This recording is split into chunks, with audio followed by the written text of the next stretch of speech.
because you're dealing with people who don't have any money. Why would you want customers who don't have any money?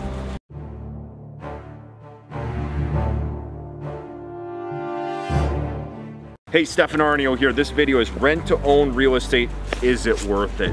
Now, this is a big question that you got to ask yourself. Maybe if you're watching this, you're a real estate investor looking to start out. You're maybe looking at flipping houses, wholesaling houses, buy and hold real estate, rent-to-own. There's a couple different options, maybe multifamily.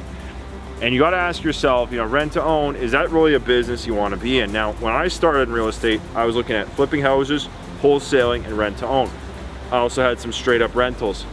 And I remember sitting down with a friend of mine. He was a real estate agent, a broker, and he said, Stefan, why do you want to do rent to own? Because you're dealing with people who don't have any money. Why would you want customers who don't have any money? And I thought, wow, that's a good point. So I went more into the flipping side of the business because the customers that I was selling to had cash, they had credit, they could buy my houses. I went into the education coaching space, same thing, cash, credit, smart customers.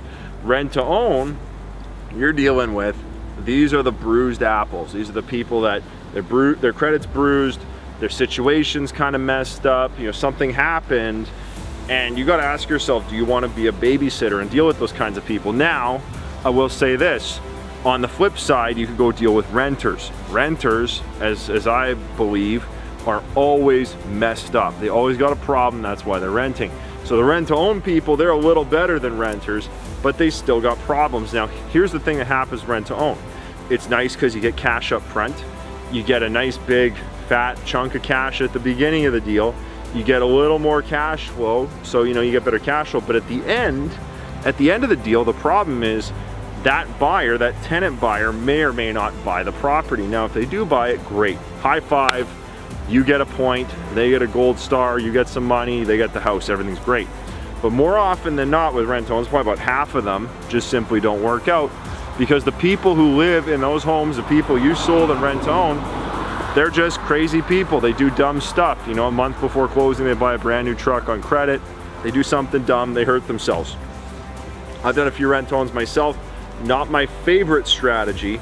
And the last one I did, the guy, after 3 years, I think he got a 1-year extension, it was 4 years, he still had a 400 credit score. A 400 credit score is like pretty much bankrupt. It's like, dude, what have you been doing for 4 years? You're not changing, you're not getting better. So something you have to ask yourself, if you want to do rent-to-own, yeah, you can make good money. Yeah, you can make money if the market's going up, down, sideways. But the question is, do you want to deal with tenants who are kind of screwed up, customers who are screwed up and don't have any money? If the answer is yes, then maybe it's for you. So I'm Stefan, guys. Good question to ask.